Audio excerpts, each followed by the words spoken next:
గురుభ్యో నమః.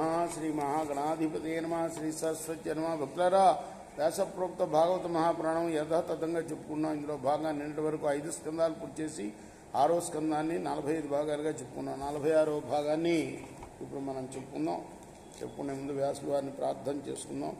వ్యాసాయ విష్ణురూపాయ వ్యాసరూపాయ విష్ణవే నమో వై బ్రహ్మనిదయే వాసిష్ఠాయ నమో నమః. సమర్థద్గురు సాయినాథ్ మహారాజ్ కీ జయ. మనం దక్షుడి యొక్క పుత్రులందరినీ నారదుడు దారి మళ్లించాడు కదా.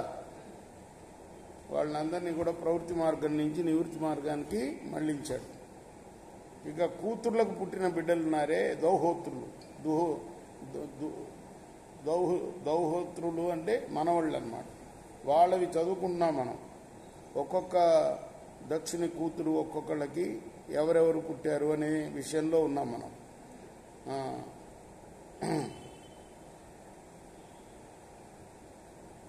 వసు అనే ఆమెకి 8 మంది కుమారులు కలిగారు. వాళ్ళల్లో ద్రోణుని భార్య పేరు అభిమతి. ఆమె హర్షం, శోకం, భయం అనే బిడ్డలను కన్నది. ప్రాణునికి ఊర్జస్వతి అనే భార్య యందు సహుడు, తర్వాత ఆయువు, పురోజనుడు అనే కొడుకులు పుట్టారు. ధ్రువుని భార్య పేరు ధరణి.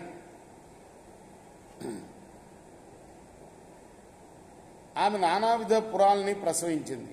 అర్కుని భార్య పేరు వాసన. ఈ దంపతులకు తర్షుడు మొదలైన వాళ్ళు పుట్టారు. అగ్నికి వసోద్ధార అనే భార్య యందు ద్రవిణికుడు మొదలైన వాళ్ళు జన్మించారు. ఇంకా కృత్తిక అనే భార్య యందు స్కందుడు ఉదయించాడు. ఆ స్కందుడికి విశాఖుడు మొదలైన వారు పుట్టారు. దోషుని భార్య శర్వరి. ఆమెకు శ్రీహరి అంశంతో శింసుమారుడు ఉదయించాడు. వస్తువు అనేవాడికి అంగీరస అనే భార్య యందు విశ్వకర్మ అనే శిల్పాచార్యుడు జన్మించాడు.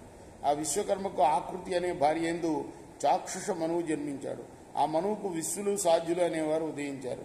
విభావసు అనేవాని భార్య ఉష.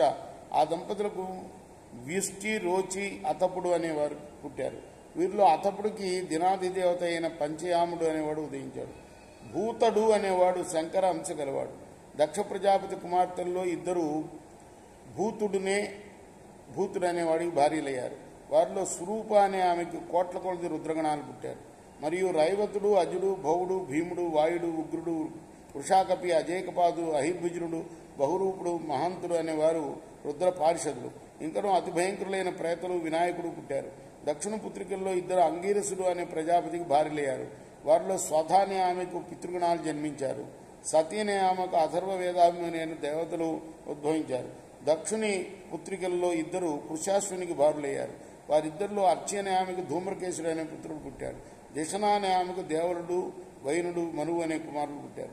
దక్షిణ పుత్రికల్లో 4 తాక్షకశ్యపునికి భార్యలైనారు కదా. వారి పేర్లు వినత, కద్రువ, పతంగి, యామిని. వీరిలో పతంగికి పక్షులు పుట్టారు. యామినికి మిడతలు మొదలైన కీటకాలు జన్మించాయి. వినతకు యజ్ఞాధిపతి అయిన అనూరుడు, తర్వాత గరుత్మంతుడు, వీళ్ళిద్దరూ పుట్టారు వినతకు. వీరిలో అనూరుడేమో సూర్యుడికి సారథేయాడు. గరుత్మంతుడేమో మహావిష్ణువుకు వాహనమయ్యాడు. కద్రు అనే ఆమెకు నానా విధాలైన పాములు పుట్టారు. దక్షిణ కుమార్తెల్లో 27 చంద్రుడు పెళ్లాడాడు.